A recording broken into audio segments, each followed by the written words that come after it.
What you think, Milo? What do you think? We gotta tell everybody, huh? How'd you get the dirty snout? Where'd you get it? What? Tell everybody. You're live on Coffee with the Critters. He's putting himself in an S-T-A-T-I-O-N. I didn't want to say it, so he doesn't. I don't think he knows how to spell yet.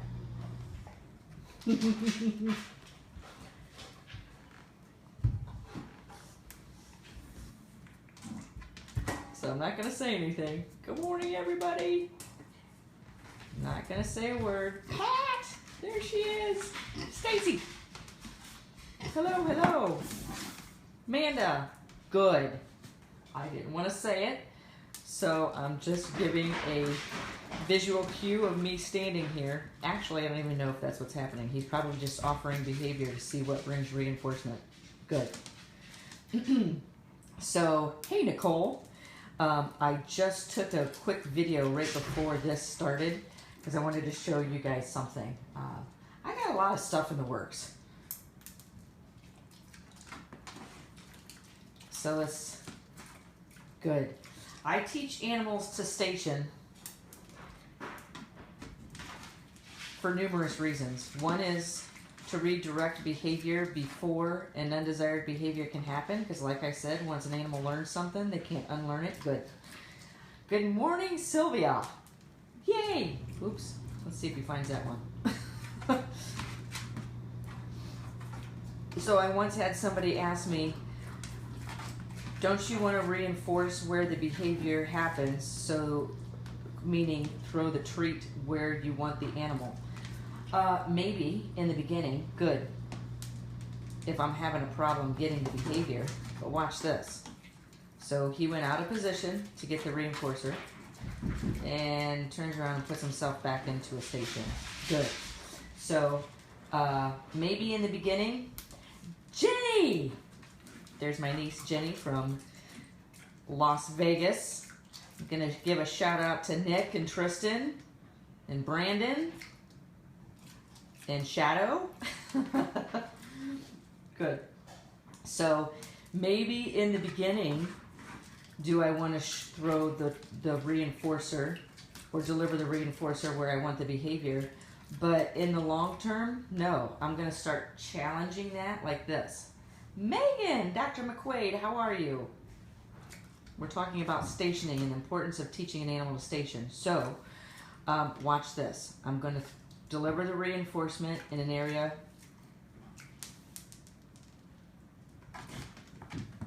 where I'm not giving the behavior, or not, because this is how I know the animal understands contingency. And he goes back and puts himself in a station. Milo, you rock.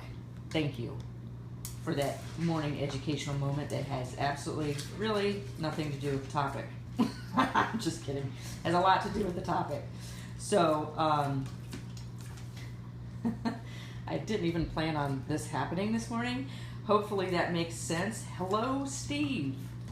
Does that make sense? So I do intentionally deliver the reinforcer somewhere else to pull the animal out of the position at what I've asked, to see if they understand the contingency of the behavior that I'm asking. And he clearly does, because once I know, he just...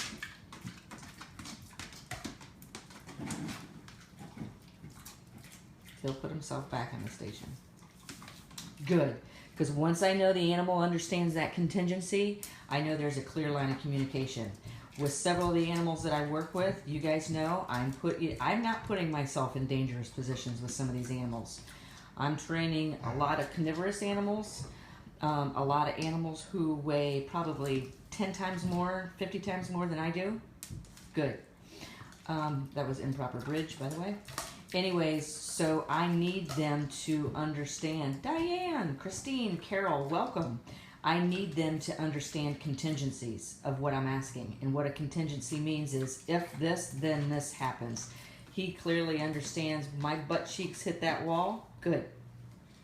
Then this happens.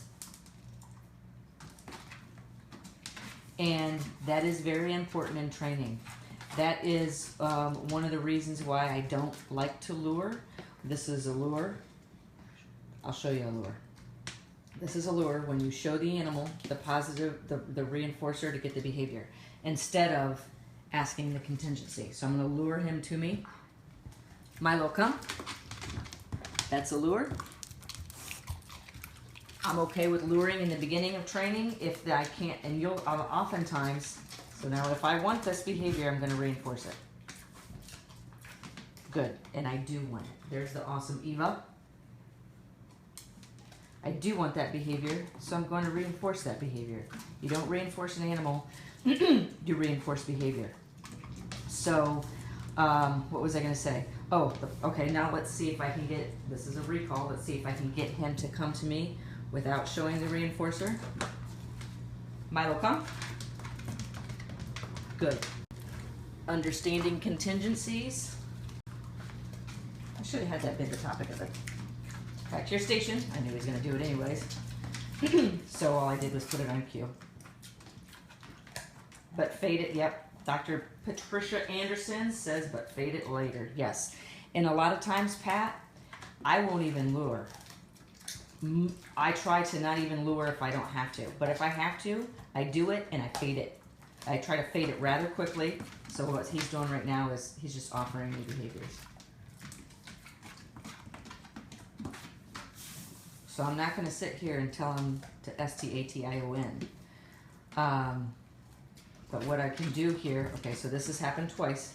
So this behavior of coming off a station is being reinforced. This is increasing.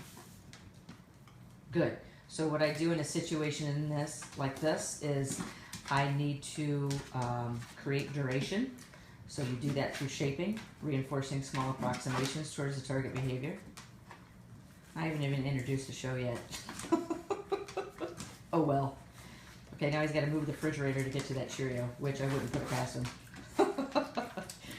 I need good. There's my conditioned reinforcer. That is my bridge. There's his reinforcer, hopefully. That's why I like to train pigs, because they never run out of food reinforcement. Good. Don't let me forget to remind you of the awesome relationship I'm creating with the giraffe right now. Okay, you use it. You do the same thing as well, Pat, but you often use it with an animal to build confidence first, then fade. Yep. Let's see. I have 20 viewers. That number is not decreasing; it's increasing. So I'm going to assume that content is the reinforcer behind. Oh man, I said that and it just decreased. Okay, it's going back up. I'm going to assume that the content is the reinforcer behind why you guys are all here. Yes, puzzles, Carol. So anyways, what I want to say real quick about contingencies before we move on is I need animals to understand contingencies. That is a clear line of communication, because I always plan for an accident, even though this is a mini pig, a Juliana pig. Maybe I shouldn't call it a mini pig, even though this is a mini pig. Or didn't I? What did I just say? I mean, this is a Juliana pig. Maybe I shouldn't. I'm not going to be afraid of him, but I can practice my communication with him through training, because the next animal is going to be something that isn't quite as small and may not have a history of positive consequences or interactions with people. Yeah, so here at noon I'm going to be having a conversation with Jason Crean, and then at 5 o'clock this afternoon I'm training a giraffe again. I'm training him every single night to build consistency, and I want to talk about that. Consistency, contingency, and a clear line of communication with this giraffe. So, yeah. Anyways, good morning, and welcome to Coffee with the Critters, episode number blah, blah, blah, because I have no idea. But it's been a year. And I am with you guys every Sunday morning for the past year, and hopefully this continues for a long time. I know my name is Laura Joseph. I'm the owner of the Animal Behavior Center. Just once in a while I need to throw this out there. We are an international educational center, and we teach people about behavior online through working with animals, using applied behavior analysis. Yeah, applied behavior analysis and positive reinforcement. My mind goes a million different directions sometimes. So anyways, yeah. And I say online because a lot of our work is international. And I am very happy to say, I want to show you guys this. Before we get discussing our topic. I don't want to look at that or I might reinforce that behavior. So I'll look at it through the camera. I need to find out why she's... Oh, she's barking at Levi. So anyways, yeah, I just wanted to say there's a lot of good stuff happening here. Today we're going to talk about training and relationships, and has anybody here felt disconnected from the animal in their care? I'm going to be the first one to throw up a hand that says, yes, I have felt that. And I'm going to talk about the different type of relationships and how strong relationships can be built through. And I find myself correcting myself this week. Yeah, I know I just used myself twice in the same sentence. Oh well. Anyways, you build relationships through training, depending on the type of training you're using. There's a ruckus going on in the other room. Depending on the type of training that you're using. Now, and then I correct myself and say the type of training that I use, positive reinforcement and applied behavior analysis. I don't ever wear sunglasses. I just use them as a headband. It's a cool way for me to keep my hair out of my face and be in tune to times, because I'm not sure headbands are in style anymore. I don't know if those went out in the 80s. Anyways, so yeah, if you're actually using positive reinforcement, you cannot use positive reinforcement 100% of the time. So I never say I am a pure positive reinforcement trainer, because the environment can positively punish a behavior extremely quickly. It happens. So there can be positive punishment and negative reinforcement in your environment that takes effect and is paired with you. If you guys remind me, I will give you an example of that happened this week. I was quickly paired with a positive punisher. It was out of my control, and it happened, and this was an animal I'm just starting to work with. If you remind me, I will discuss that. I would love to discuss that, because mistakes were made on my end, and my environment got out of control. Plan for that, because it happens. So the best way is to plan for that and build that relationship with your animal through training. And it was pretty cool. I'll talk about it. But anyways, I wanted to talk real quick about our work is definitely international, and this October, I know Dr. Pepperberg does that with her sunglasses too. I'm like, I've never seen her with a pair of sunglasses on. She's doing the same thing I do. So I want the 80s to come back. Anyways, cheers. Good morning, coffee with the critters, everybody. Every morning when I get up and before I do coffee with the critters, I pick my cup appropriately. Swim! Swim, Puzzles, swim! I pick my cup appropriately and my t-shirt. So today's t-shirt, this is funny how this is things, you guys are shaping my behavior. So this t-shirt was given to me by the awesome Sheila Blanchette. Think pig. I love this shirt. I've worn it a couple times now. So anyways, hopefully everybody's having an awesome Memorial Day weekend. Our work has gone international, and our annual October event, which will be the second weekend in October this year, because I will be speaking in Long Island the first weekend in October. So we're preparing for that now. I'm going to turn this around and show you real quick, because I'm super excited about these speakers.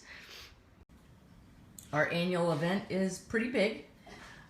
So this year it's October 8th, 7th, 8th, 9th, and 10th. So this is the first year. It's going to be a 4-day.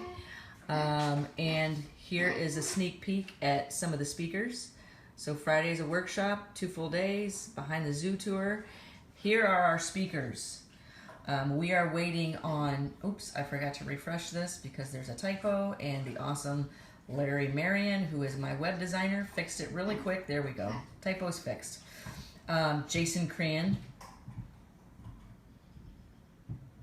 Stacy, are you coming to Ohio for the event in October, or will I see you in Long Island? The awesome Dr. Todd Driggers will be speaking here. Myself, Bonnie Zimmerman is going to be flying in, speaking on conservation, statistics, and all animals. Joel Vidovic, he's applied in, or he's certified in applied behavior analysis, and he's going to present some case studies. I'm going to be. This is a cool relationship developing here. Anyways, we may do a presentation together, and in Long Island. Okay, cool, Stacy. And very excited to have Diana Nichols Peppert. So any of you that know a lot about dogs and dog training, she has a history in dog training. I think it's evolutionary biology and a history in working with zoos. So there, we got 2 more speakers that need to get their pictures up here, but there's 4 of them. So anyways, with that being said, so let's get back to talking about training. And I'm going to head on out of the house. I'm sitting in here with Milo. Milo. Nice job. We'll do one on recall training soon. But anyway, so let's get back to talking about training, relationships, and a feeling of disconnect. I've had that feeling of disconnect, but I want to talk about all areas of relationships. So that is why I do what I do, because I have found it to be the best form of communication with an animal. So I tie behavior training and enrichment, all 3, in extremely closely with each other because they all impact one another and complement one another. So some of the animals that I train, I've never trained this type of animal before. What I'm doing is using applied behavior analysis, using B.F. Skinner's laws of behavior, and what I'm looking for is observable and measurable behavior. So with this giraffe puzzles that I'm training, I'm doing a lot of the same things that I've done with said pig, said puppies. And so it's caused me to want to do my research. Here comes my husband. So I went out and got a book from the zoo on giraffes, and I better get out of here because I'm losing control of my environment because my husband just walked in. Anyways, so I don't know, do you guys like to come with me when I open up the center? Because that's what we're getting ready to do. Let's go out and open up the center. Let me take my coffee with me and my pig. Those of you that haven't been to the center, it's a beautiful place. It's one reason why I don't travel very much, because I've never seen a place like this. Okay, who's coming with me? Milo? Come on. Wah, wah, wah, wah, wah, wah, wah. There's Quincy opening up the gate on her own. Come on, Quince. Did you see her check in and wait? Come here, guys. She checked in and made sure she looked at me because I like my animals. Say, "What are you talking to me?" And I just reinforced it. Let's not forget Pork Chop here. I like my animals checking in with me. I reinforce eye contact so they know what I'm asking, and it's teamwork. I let them train me as well. Opening the center with you makes us a part of the team and family. Okay, well, good. Come with me. So here we are in lovely Northwest Ohio. It has been extremely hot here. Let me define extremely and hot. Temperatures in the high 80s, low 90s, high humidity. Today, heavily overcast. We were supposed to have rain for the past 4 days, and we're still waiting. So here we are in the center. There's the birds and well, some of the birds. There's Willie. Hey, Willie. There she is. Now she's looking at us. So let's go in and see her. We have to close the roofs here when it is high rain. See, I'm not paying attention. When it is high winds, because high winds will rip the roof right off if we have both sides of the roof open. So let me go ahead and turn this around. Unlock the center. And let's go in. So a lot of people, and I forget Quincy. Okay, something needs some training. Somebody needs some train. Hey, who's your trainer? Because they're failing miserably. Okay, so what do I want? Eye contact. So here I'm going to give you an example of his bridge is his release, and this is something I'm going to change, and we're going to work on that over the weekend. And I'm saving that for we have a workshop happening here next weekend. So I'm saving, we're going to teach Milo to station at the door. Watch this. His bridge is his release, and I don't necessarily want it. Okay, never mind. Okay, it has been. So I'm going to wait for him to look at me. Good, go. Okay, so he did wait for the hand cue, and that's what I prefer. But I've accidentally shaped the behavior that when I bridge and tell him okay, that is his release. That is a problem with training because his bridge has turned into another cue, and that's not exactly what I want. Willie, what are you doing? Are you coming down?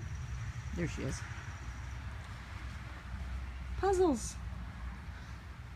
Are you coming down? Let's see if we can get Willie down on. We're saving our plant. We're saving our banana plant. Karen! Let's see if we can get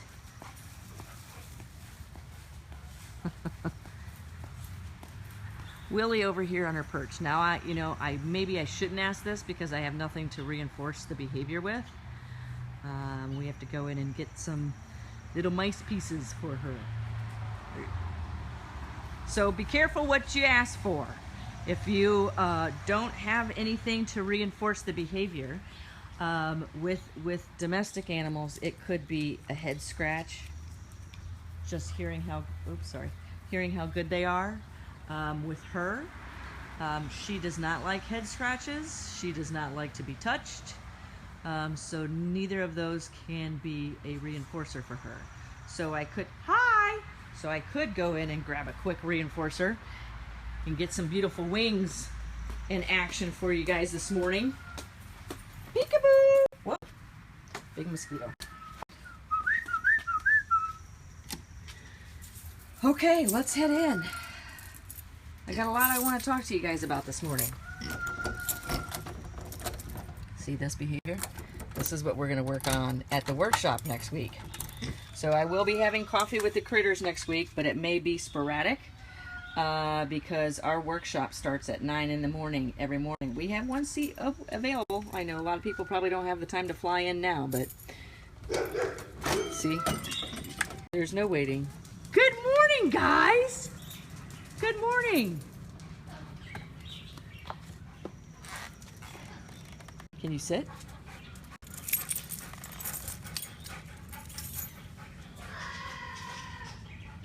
So he's deaf, for those that don't know. Well, hey, is it Izzy? Izzy, am I saying that right? Thank you. I'm glad you've come along and you enjoy. I was going to say, here comes a pigeon. So I need focus here. Levi, can you sit? So we can communicate through hand signals for those that are deaf and those that act like they're deaf. And then this is what I do. This is focus and control exercises. So training's happening. That animal can see, hear, or smell you. You are training it. So I want you to wait. And then I'm going to call Levi in first.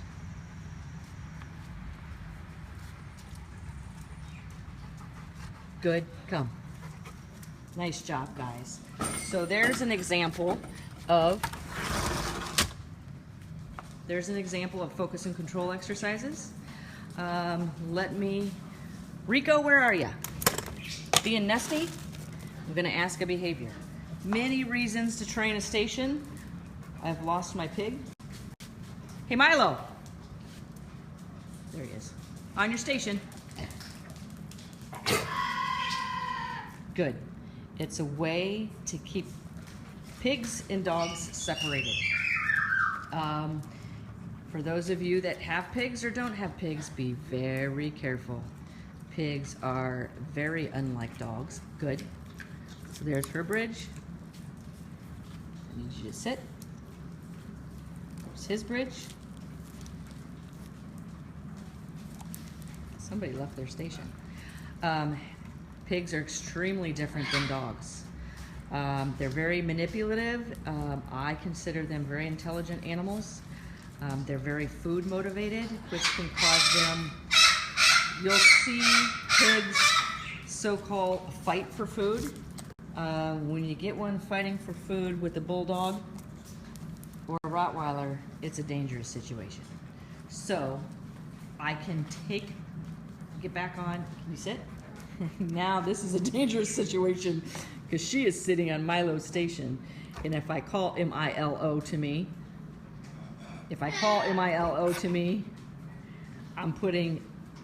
I'm setting this up for failure. Quincy, come. Sit. Good. Milo. Milo, on your station.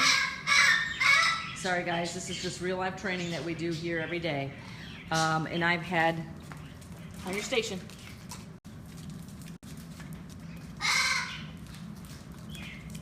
Okay, so now he's really taken his time to get his station.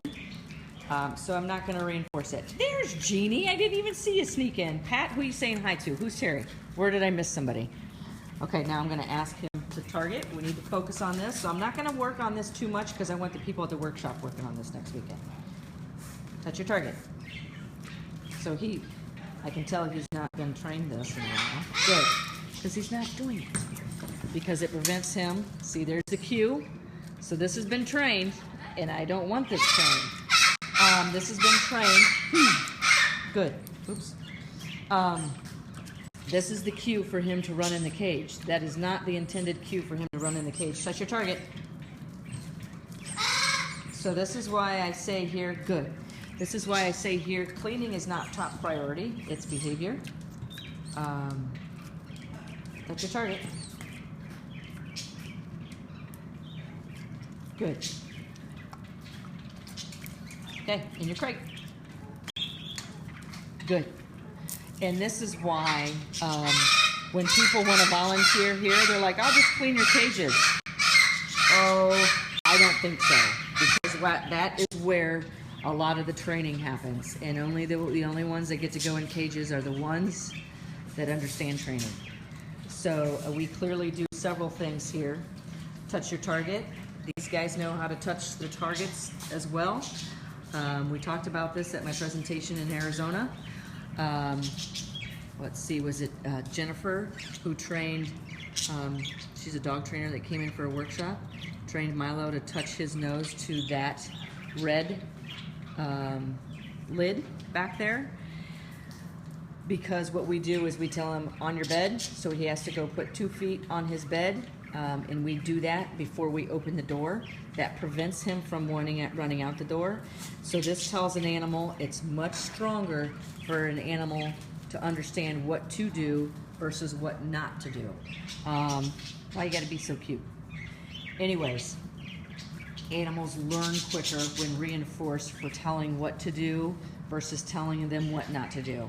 Because if you're constantly telling an animal what not to do, she's like, are you telling me something to do? If you constantly tell an animal what not to do, it creates stress because they start looking for how to escape, avoid a consequence. If I were to say Q-U-I-N-C-Y, she's standing right here. I don't want her thinking I'm telling her what not to do, even though I'm not sure she would know that.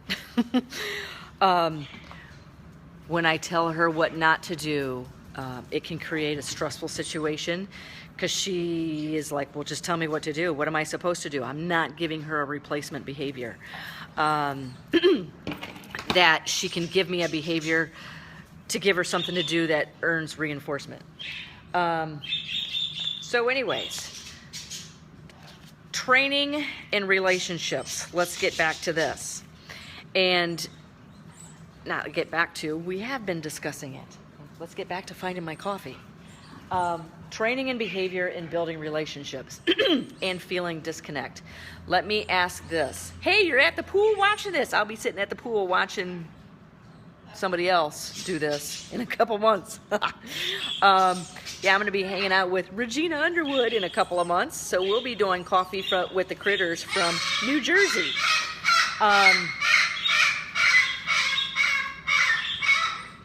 Okay. Has anybody here felt disconnected from one of the animals in their care? Whether it's whether it's a bird, a dog, if those of you that are trainers and work in a zoo, have you ever felt disconnect from working with one of the animals at the zoo, at a wildlife center? Doesn't matter. I have. Yep. So I'm assuming that's Karen on as the Animal Behavior Center. So Karen has, Amanda has, Stacy, okay, it's not uncommon. Pat has, yeah, it is not uncommon. Oop, just found my coffee.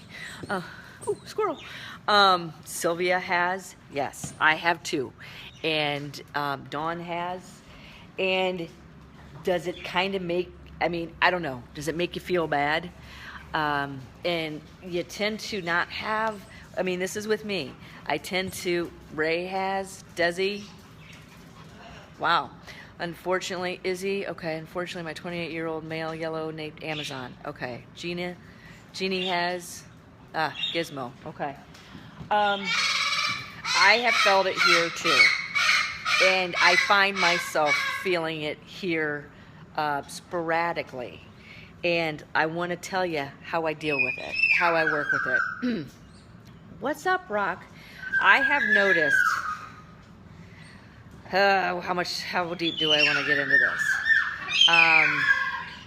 The animals that come here that I've wanted and planned for, those are the ones that I tend to favor. Peekaboo! Speak of the devil. And then there's animals here that clearly don't get the same amount of attention from me. Is it fair? I don't know, define fair. Because of some of the ones that are here that I didn't plan for have lost their home for one reason or another. Where else would they be? Could they be someplace better than here? Possibly. Could they be someplace worse than here? Possibly. Rebuild the relationship. Yeah, exactly, Pat. And I'm going to give you some examples. I mean, one of them here that is immediate is, oh, green one, where art thou? Right here. I have felt disconnect from her several times. I have felt very connected with her several times. Let's see another one. Right here. Let's see. Suki the Amazon came to us. I found her outside flying around. Did I want an Amazon? No, I've never wanted an Amazon. Do I have an Amazon? I have an Amazon. Now I have an Amazon. So, is she happy? I don't know. Do I try to provide happiness? I try. I try to be every animal's deliverer of awesomeness. I try to be the deliverer of awesomeness to all the animals. Sometimes that's just not happening. She is a very complex bird, yeah. Pat has met her. Pat has trained her. What's up, Rock? There's a distant antecedent happening behind me. That lets me know that that is coming. Yeah, parrots are great for needing to step back and rebuild the relationship. Yes. Suki's a complex animal. She has complex behaviors. That's right, Rock. Levi came to us. He was a dog that, those of you who know the story, he's deaf. He was going to be put down because he was deaf. And they were contemplating putting him down when he was deaf because they didn't want the alternative for him. They didn't want him to fall in the wrong hands. Well, he fell here. Hopefully that's good hands, but I'm going to tell you, I felt disconnect from him. Have I wanted an Old English Bulldog? Never. Have I wanted a deaf animal? I guess I never thought about it. But he has provided so much to me in the form of communicating with a deaf animal. Do I try to provide the best to him through training? And he has a relationship with her. He was supposed to come here and go right back out.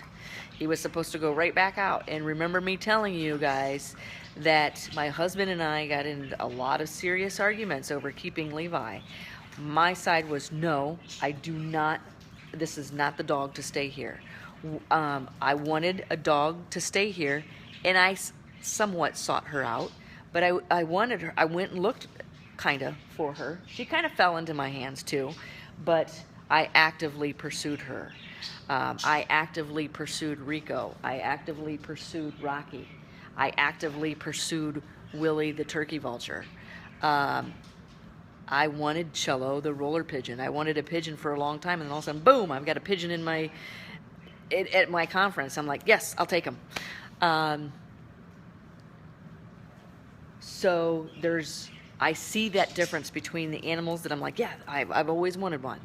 And I've felt the sense of disconnect with some of the animals that have been given to me for other reasons.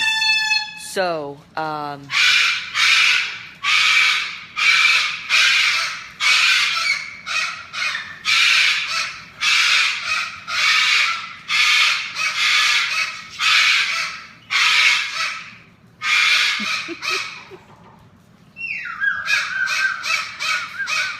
good boy, Rock. Good boy, Rock. Anyways, yeah, so when I feel disconnected from an animal, what? Are you talking to me? So I'm going to reinforce alternate behavior. He was the one that was just screaming. So I'm going to show him the behavior that will get reinforcement, which was maybe my attention. So I've already reinforced it. Right? Sweet baby Rico. So I'm going to give you a couple examples. I got my sheet here to kind of keep me on track. I'm going to give you a couple examples of how training will rebuild that disconnect. Suki. We have like maybe 10 people that volunteer here. So there's times that I don't go into Suki's cage because other people are. As long as other people are building a relationship with her, that's right, Rico. And they are. I mean, Karen's on here. Suki's one of her favorite animals here. So I don't need to be every animal's favorite.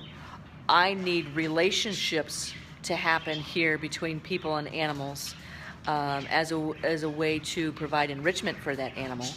That may not be possible for everybody. A great connection I have with Milo now. Yeah. Milo? Or Milo. Come here, Sue.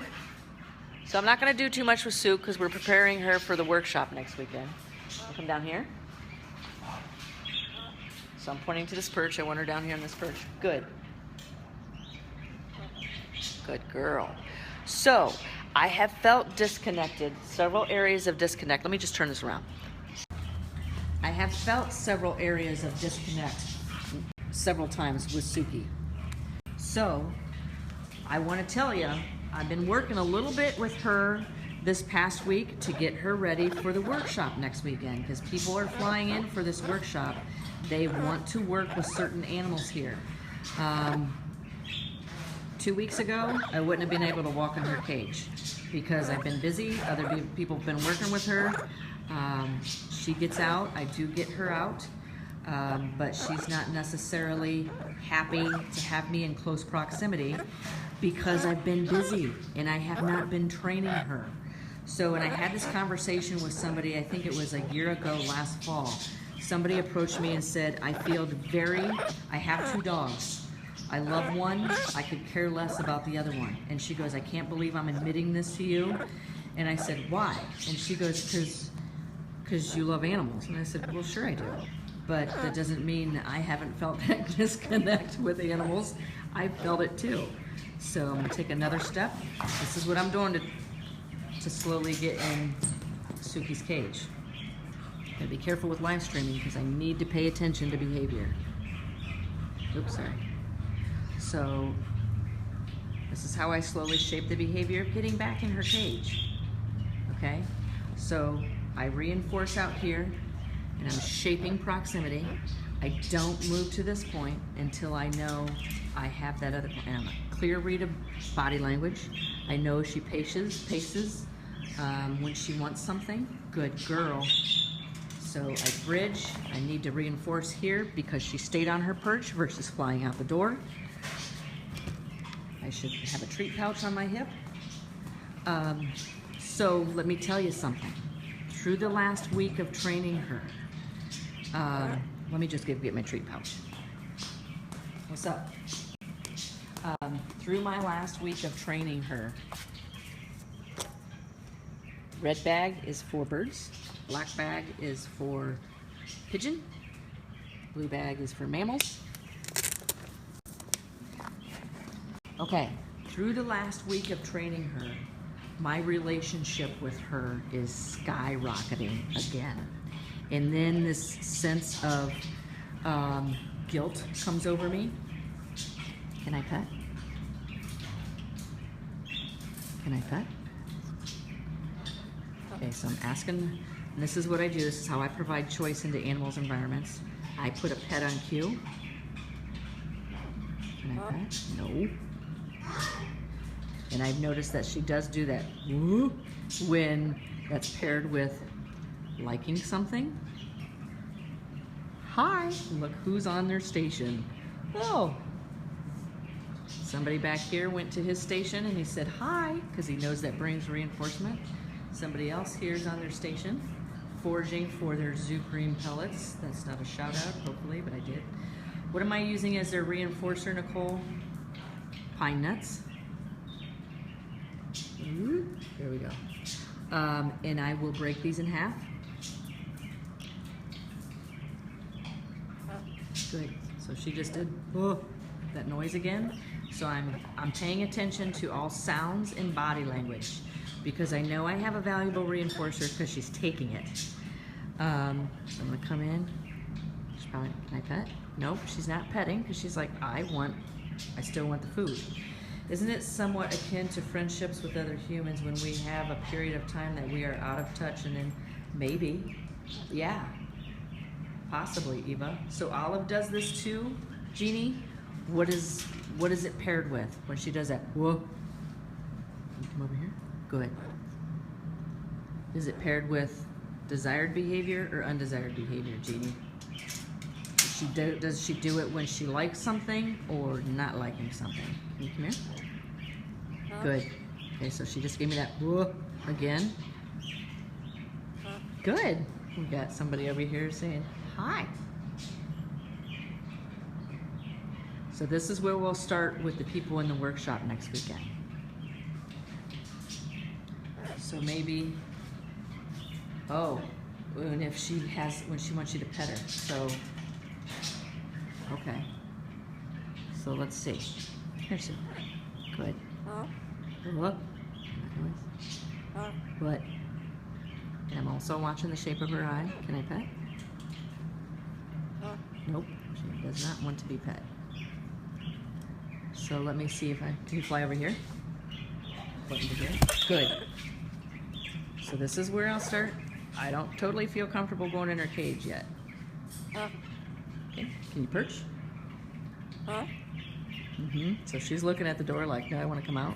Can you perch? Okay, so she's not giving me the behavior.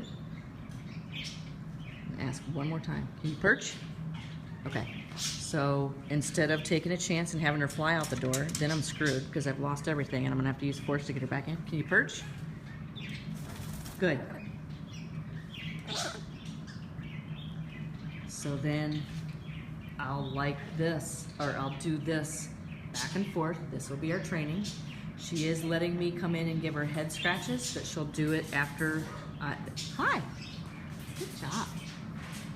I do let animals train me because it's teamwork, right? It's not all about what I want. It's about what they want. So Christine asked, Laura, please train me to get here to the page on time for... You keep getting lost. Christine, coffee with...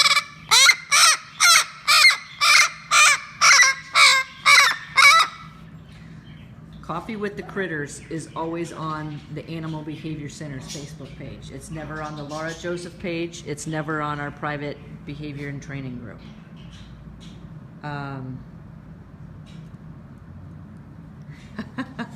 So Eva's putting a training plan in place. Christine is a suggestion. Find a buddy who will PM you when it's time to start and possibly send you the link for the live cast. I can tell somebody moved. Okay, so training rebuilds that relationship. I want to give you guys some examples. So, you know what happens here is when I fall short on time, the mammals don't get trained. The birds do, but the mammals don't. Not fair. And I want to show you something. Let's see. I don't know if I can take you out in the center and show you what I see in Levi. But when I train Levi, okay, and he's walking, because I've trained him to heel beside me. When I train him to heel beside me, when I show him the bridge, you are doing exactly what I'm asking of you. You guys, it makes me feel so guilty because what I see in him is a proud, excited, very confident dog that is very proud to be with his human. That makes me so sad.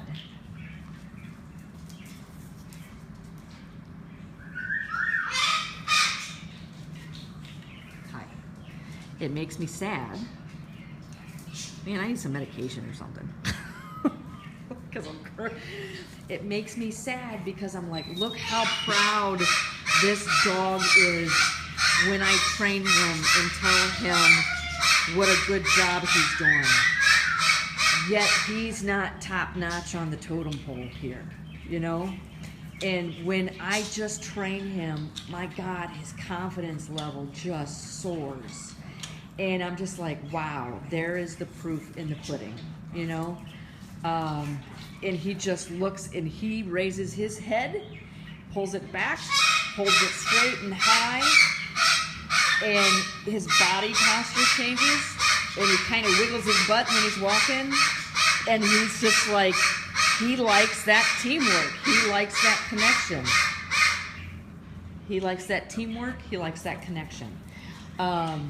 And why don't I do that more for him, you know? But he is a great educator here at the Animal Behavior Center to people who have deaf animals, who have deaf dogs. I train a lot of animals that are visually, mentally, physically impaired. At the Wildlife Rehab Center where I train, I used to train the awesome Kamikaze, a red-tailed hawk who was blind in one eye because she was hit by a car.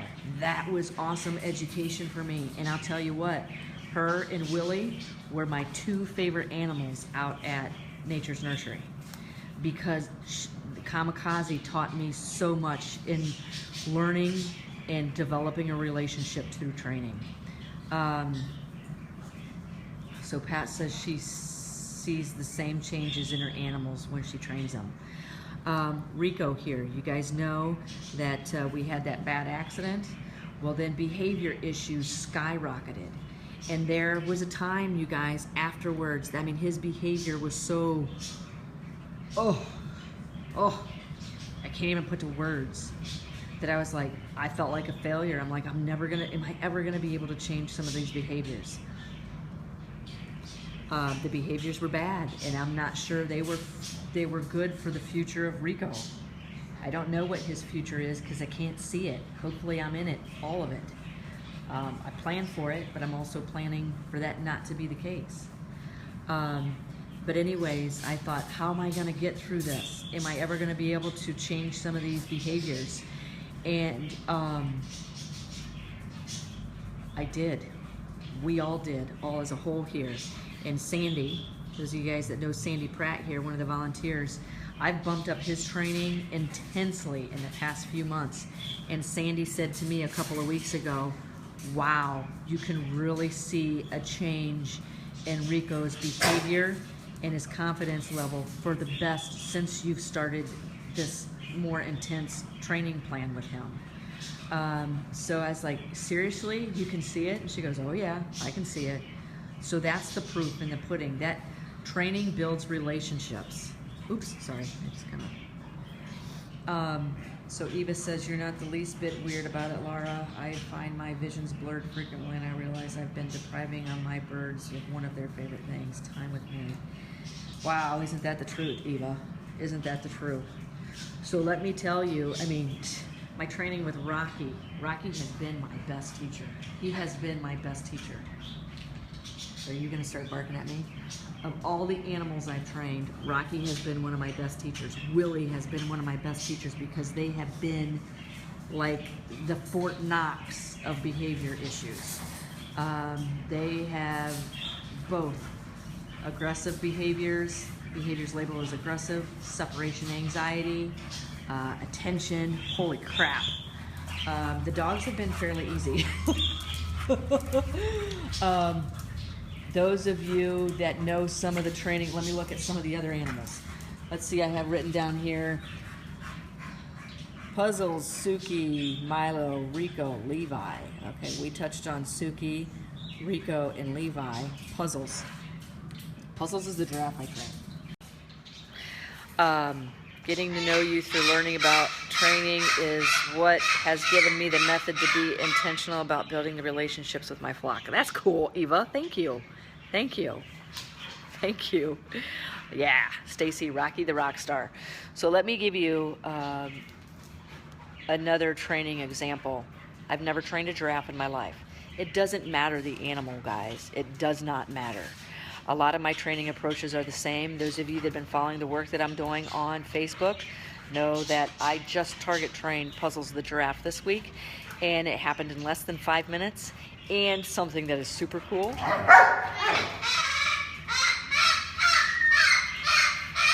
Something else that is super cool. He's housed with Jigsaw, the alpaca. Jigsaw runs up and touches the target stick. I did not train him to touch the target stick. So, and I was telling this to one of the owners of the zoo yesterday, I said it is blowing my mind. Jigsaw is touching the target stick through observational learning of watching me train the giraffe to touch, right? To touch the target stick. So now Jigsaw is coming up and he's just like, boom, touching the target stick, and he looks at me like, where's my alpaca feed? And I was like, oh, hell yeah, I'm gonna reinforce that behavior. That's really cool. And it's developing, it's a line of communication. Right now I'm using the target stick to call Puzzles to, well, not anymore. That has changed. Wednesday, I target trained Puzzles. Touch his nose to a tennis ball on the end of a stick. Yes, social learning. So now I want to tell you guys what I'm seeing. Every day, I'm going out there again at 5 o'clock tonight. If I can, I will live stream. I'll turn on my camera at 5 o'clock. But my training with him, I don't want any distractions because I'm beginning stages of training with him. He's a big animal. He's a very curious animal. I want to make sure I do not punish that curiosity in any way. We are using curiosity as a reinforcer. Yeah, it does. It does, Carol. I'm using his curiosity as a reinforcer for several different things. And let me tell you, Puzzles learned to touch that target stick. Later that day, after I had that training session, I walked in his enclosure. He was probably 200 feet away from me. What do you think, Rock? He was 200 feet away from me, and so he had 2 training sessions with the target stick. He was 200 feet away from me, and I walked in there and I just looked at him, and all I did was raise the target stick with the tennis ball at the end, and he turned and he was staring at me, and his ears were up, and this is what I saw. Do-do, do-do.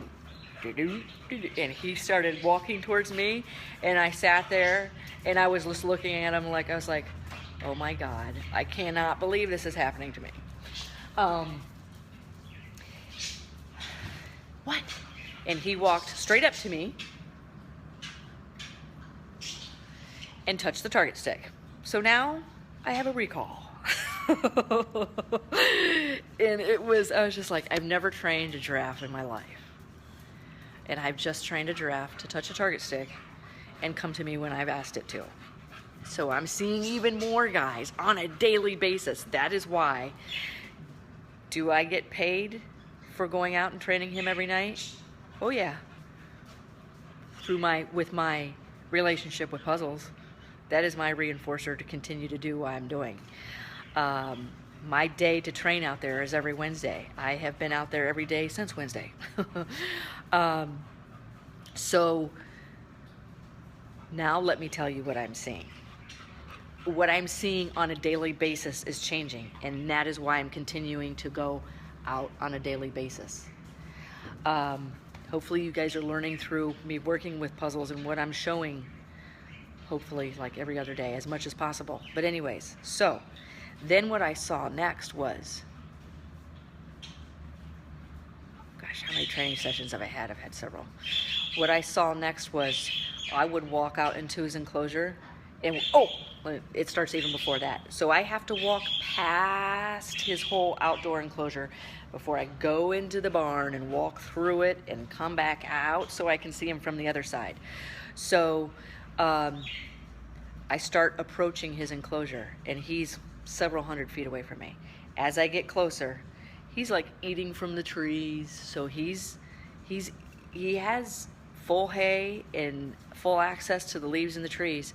And as I get closer, like once I start getting within 20 to 25 feet of his enclosure and I'm walking by, I see him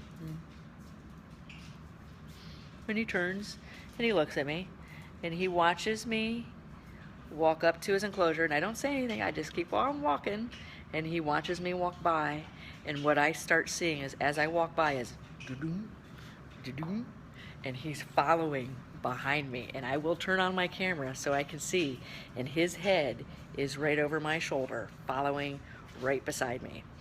Now, if that isn't proof in the pudding, yes, I will hold it for you, baby Rico. I am your servant. You have me trained well. So anyways, that is the next thing I saw. And then I'm sitting there thinking, how did I get here?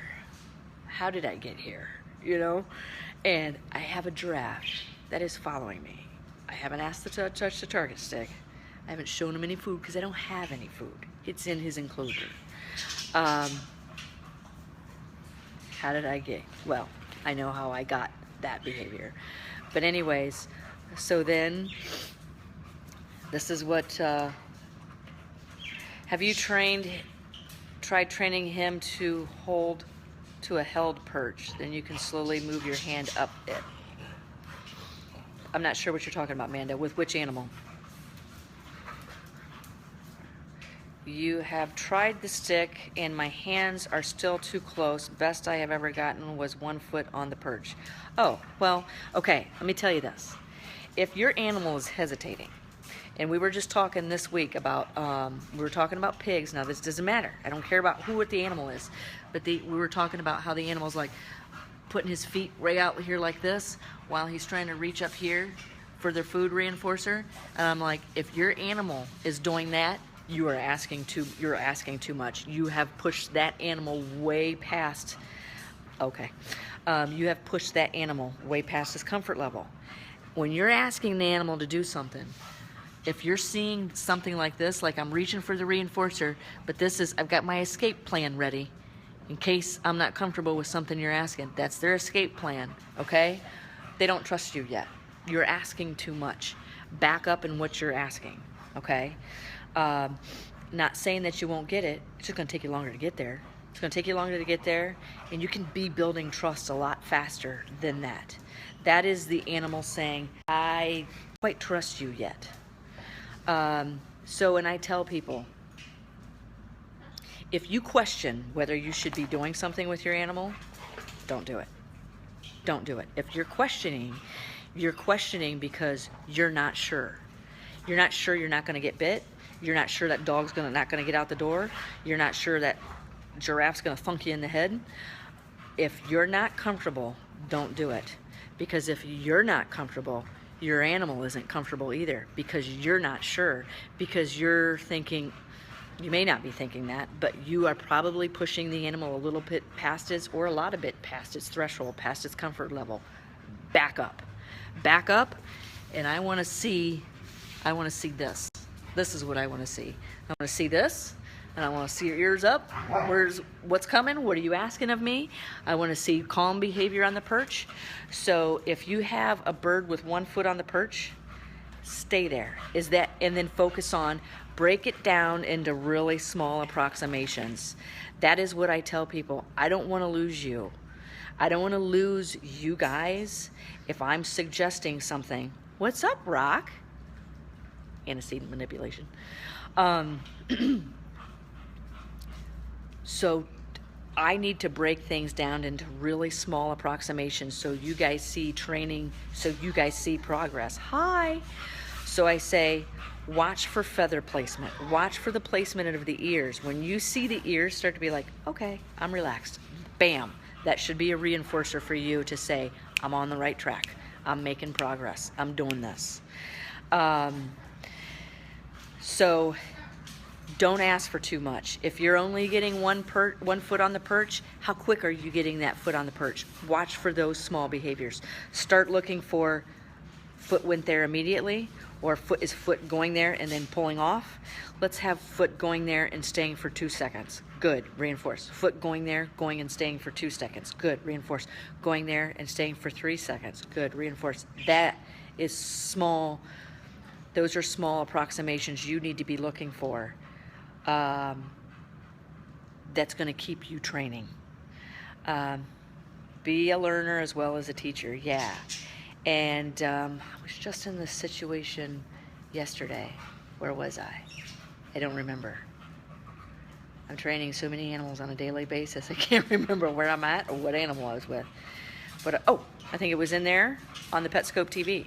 I was talking about be the animal's wings, be the bird's wings, be that pig's hooves, be the dog's legs. If you're asking for something and the animal wants to bolt, boom, back up and let them bolt, okay? We were doing this yesterday with the lemur. The lemur, we're training it to sit on our shoulder for educational programs, and the lemur quickly turned his head, and I backed up and went like this and offered him her off. She chose not to. She stayed there. I gave her her escape route. I didn't take it away from her. I opened up that choice so she had more choices, and she chose to stay.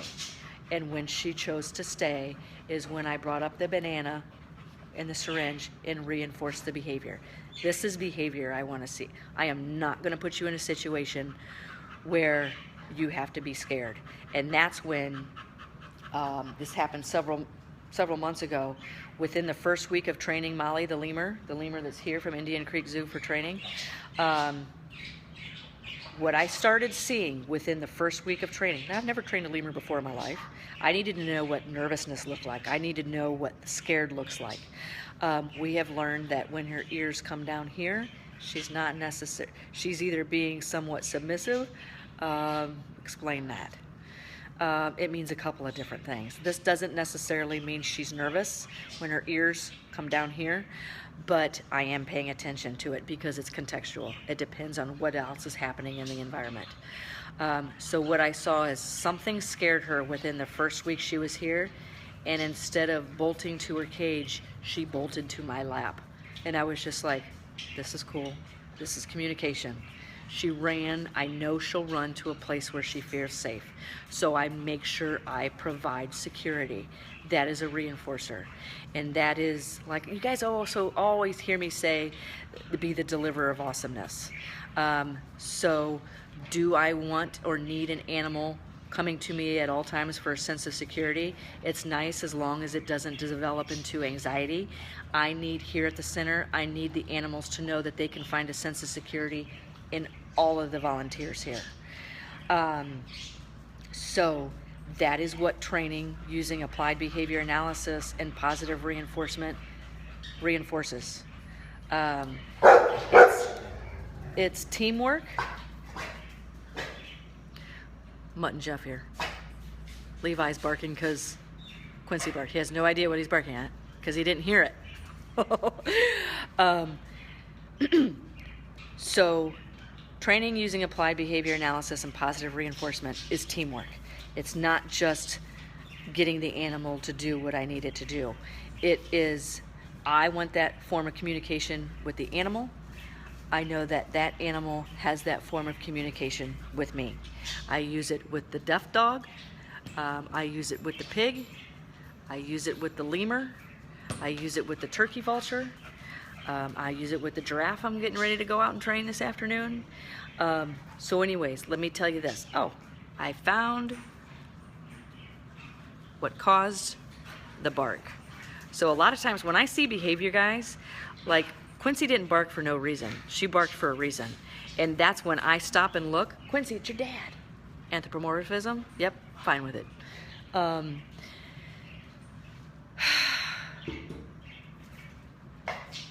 Got it. Thank you. I'll be in. Yeah. Sign language with my husband through the window. He brought me breakfast. Anyways, I was just getting ready to say something. Build your level of communication through training. If you're following me, you're interested in positive reinforcement and applied behavior analysis. And I'm showing you how to get that line of communication through the science of behavior and using positive reinforcement. So, let me tell you something else that happened the other day. So we were shearing some alpacas. The one we started with was the one that's housed with Puzzles, the giraffe. So it was stressful for them to be separated. I accidentally paired myself with a positive punisher.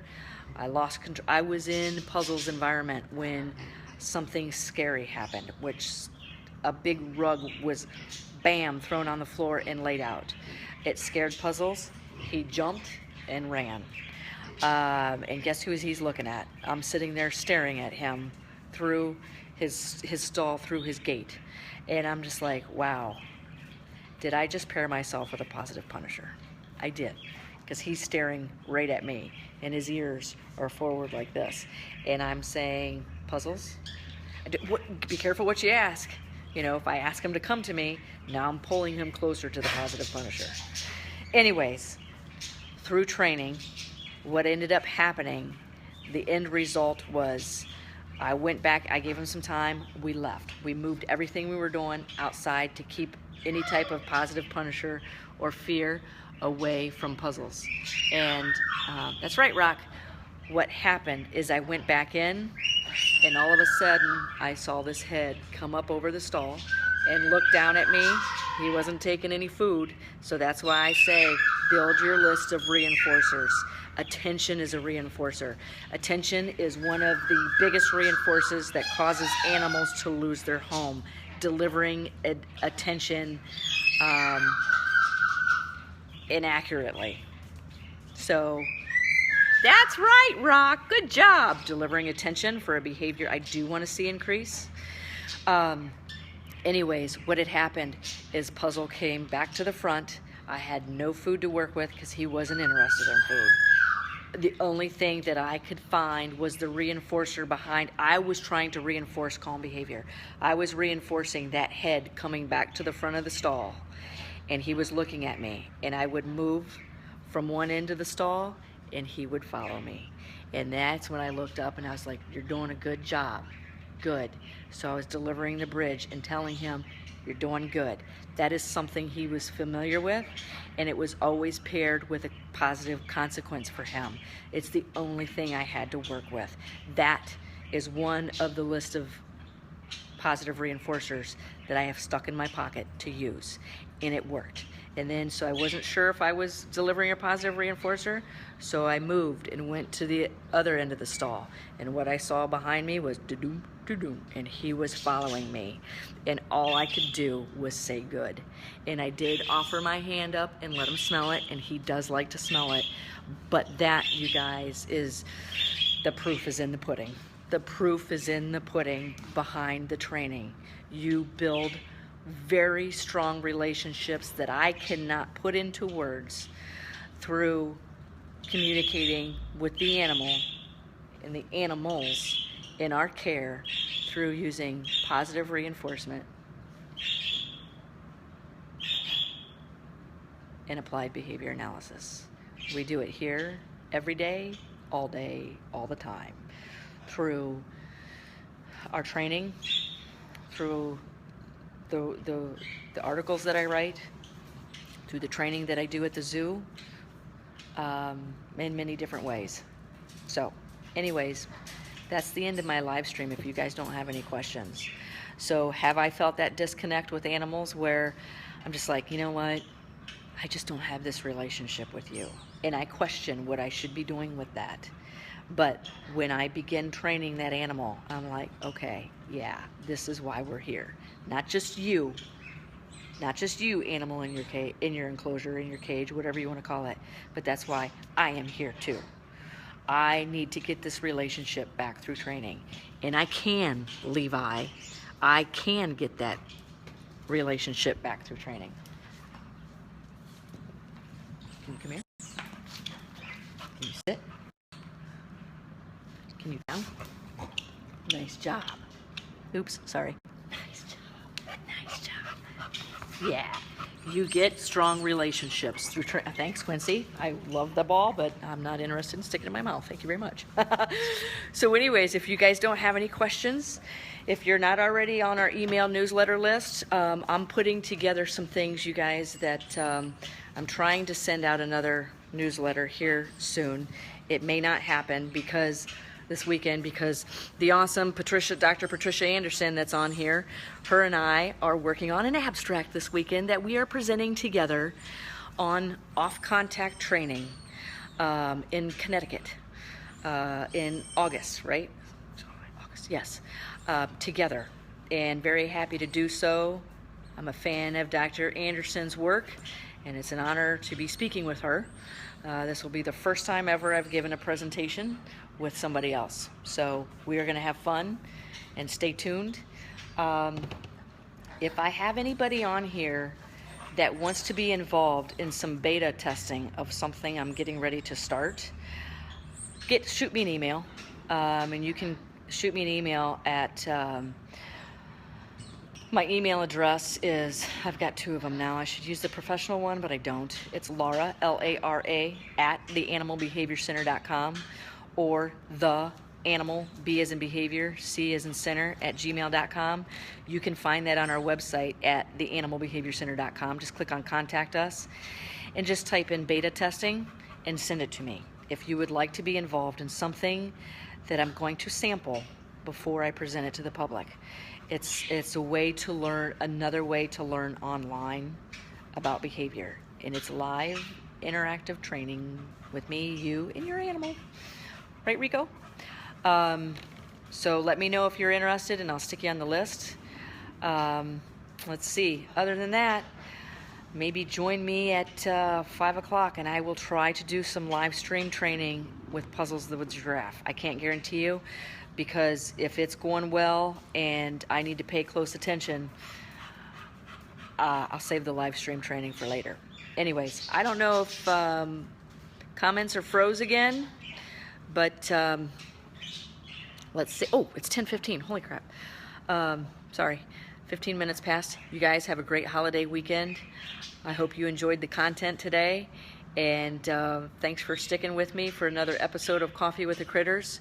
Next week, I'm not seeing any comments coming up, so I'm guessing this is an ongoing situation. Comments freezing on Facebook, I was told yesterday. Next weekend, Coffee with the Critters, it's going to be at a different time because we have people flying in for a workshop here at the Animal Behavior Center. We have one seat available if you're interested. I don't know where you live and if you can fly in that fast.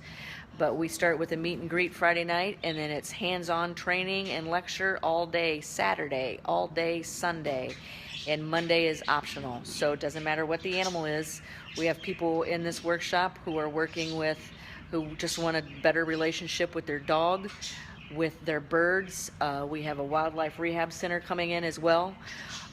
So get in touch with me if you want that spot, one spot available. Contact me at theanimalbehaviorcenter.com. Otherwise, I'll try to see you guys later on the live stream. Thanks for joining. Anyways, I'll be doing Coffee with the Critters next Sunday at some time. I may turn it on in the middle of the workshop. I don't know. But 9 o'clock our workshop starts. If they don't mind, maybe I will do Coffee with the Critters at 9 a.m. and we'll turn it on real fast. Okay? All right, see you guys. Have a great holiday weekend. Bye. Bye.